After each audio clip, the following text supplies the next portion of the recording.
Ini lagi 5, 6, 7, 8, 18. Viral, rumah unik seorang kakek yang dipenuhi koleksi belasan jam dinding, dari teras hingga dapur.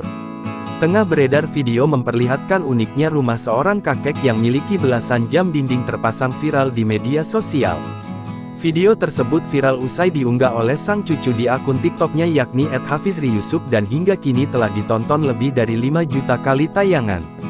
Dalam video yang direkam sang cucu tersebut, ia memperlihatkan koleksi jam dinding yang berada di rumah kakeknya itu. Bahkan, dari saat ia berada di luar rumah kakeknya itu sudah terdapat beberapa jam. Update jam di rumah kakek gua. 1, 2. Dan di luar rumah, buat apa ada 2 jam di luar rumah? Masuk ke ruang tamu, terdapat jam yang menempel dinding dan sebuah pajangan yang terdapat jam. Saat masuk ke ruang tengah ia pun juga menemukan beberapa jam dinding. Ini lagi 5, 6,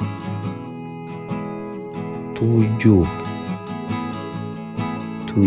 8, 9, 10. Terus berlanjut ke ruangan lainnya seperti kamar tidur, musola, hingga dapur pun setidaknya terdapat lebih dari 1 jam dinding.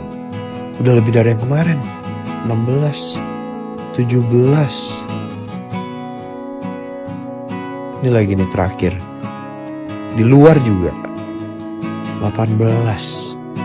Gak salah gitu kan gue ya? Berdasarkan penelusuran cucunya itu, terdapat sekitar 18 buah jam yang terdapat pada rumah sang kakek. Sontak saja, unggahan tersebut pun mengundang berbagai komentar warganet. Download Tribun X sekarang, menghadirkan lokal menjadi Indonesia.